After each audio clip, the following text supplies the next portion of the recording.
Dari mereka yang memasuki jurang es Xuanming, sangat sedikit yang keluar hidup-hidup. Tiangu menggelengkan kepalanya setelah berbicara, dan King Teng tidak banyak bicara, hanya mengepalkan tangannya memberi hormat dan mundur. Meninggalkan aula utama, dia tidak berlama-lama di Sekte Inti Emas 9 Revolusi. Sebaliknya, dia segera berangkat dengan beberapa orang. Baru setelah tiba di simpul kenaikan dia mengetahui bahwa Xiao Yan telah pergi. Lagi pula, tidak semua orang bisa lewat, hanya dengan persetujuan Hua Chanyun seseorang bisa. Sebagai wakil ketua Sekte Inti Emas 9 Revolusi, King Teng masih memiliki wewenang untuk memimpin orang-orangnya menuju alam bawah. Saat dia melangkah ke alam ke-9, rasa dingin yang menusuk tulang, seperti miliaran jarum es yang menusuk sumsum tulangnya, menyerang mata Xiao Yan. Bumi tertutup selimut es Xuanming, langit rendah dan gelap, cahaya membeku, dan hanya warna biru keabu-abuan gelap yang terpancar dari kedalaman es. Waktu seolah berhenti di sini, bahkan udara pun terasa tenang. Tubuh roh purbanya mengalirkan darah mendidih, tubuh fisiknya yang biasa telah berubah menjadi patung es. Xiao Yan menyebarkan kekuatan jiwanya, segera menyelidiki sekelilingnya. Tempat ini berbeda dari alam ke-7 dan ke-8. Tempat ini dipenuhi aura yang kuat. Di dalam bongkahan es di depan Xiao Yan, bayangan hitam raksasa samar-samar terlihat. Dia segera bergerak mendekat dan, setelah diperiksa lebih dekat, melihat seekor binatang buas dengan mulut besar yang tampak hidup, seolah-olah tidak membeku dalam es, tetapi membeku dalam waktu. Kekuatan aturan yang begitu menakutkan. Tempat ini terlarang bagi api biasa tidak dapat menahannya, gumam Xiao Yan. Dia memperlambat langkahnya untuk mengamati. Bongkahan es raksasa ini tidak hanya berisi berbagai sosok, tetapi juga memancarkan aura, menunjukkan bahwa mereka tidak mati.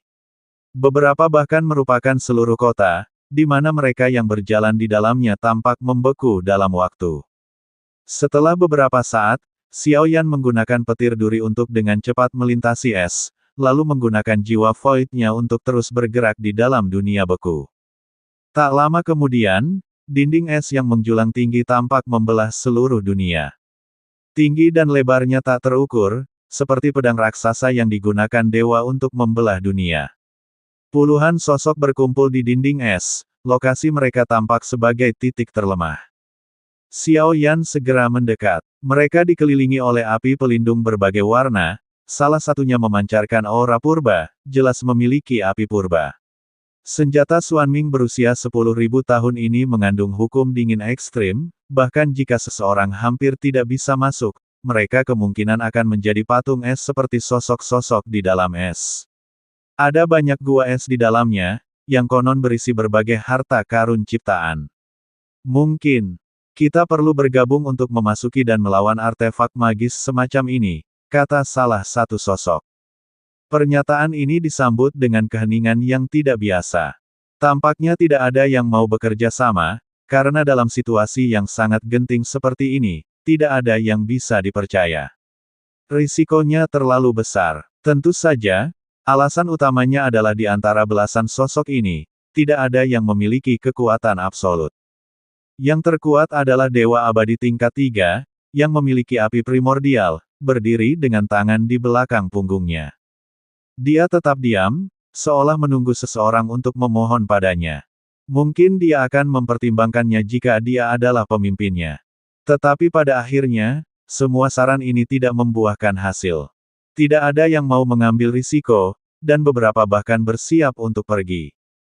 Meskipun mereka tidak ingin pergi, pikiran untuk berpotensi menjadi patung es, spesimen hidup, membuat sebagian besar dari mereka merasa sama sekali tidak perlu mempertaruhkan segalanya, dan mereka semua mulai mundur.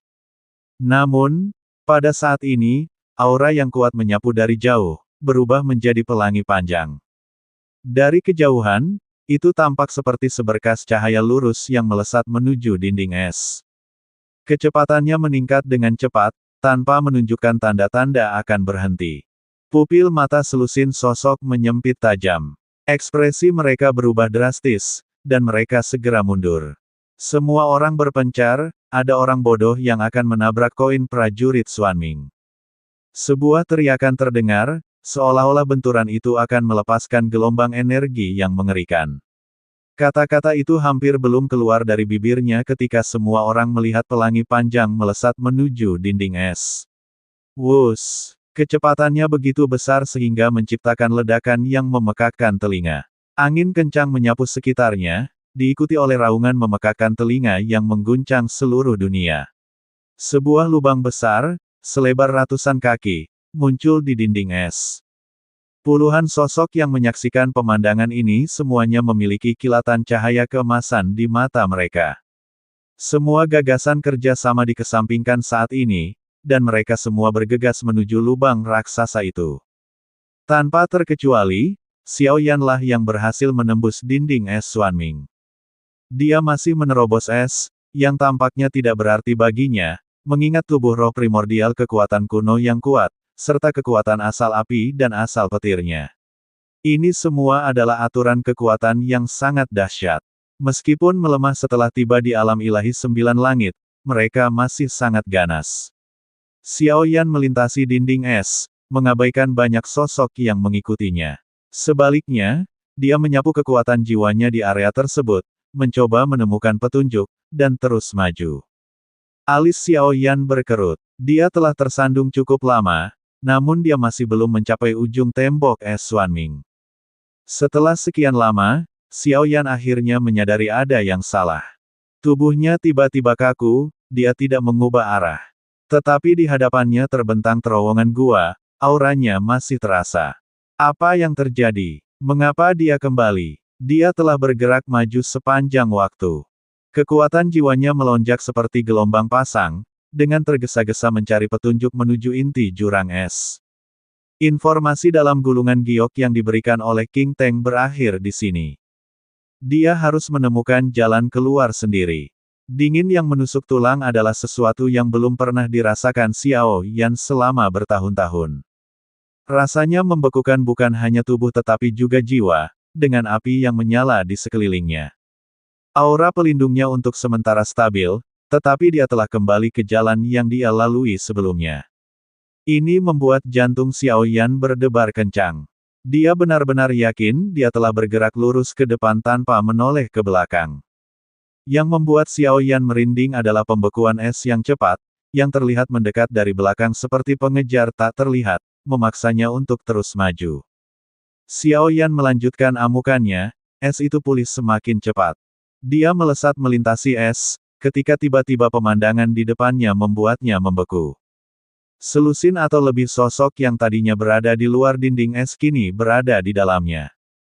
Mereka tampak berbeda, beberapa panik, beberapa ketakutan, tetapi mereka semua tampak membeku pada saat itu. Xiao Yan tidak berhenti, karena jika dia berhenti, nasibnya akan sama dengan mereka, menjadi spesimen hidup abadi.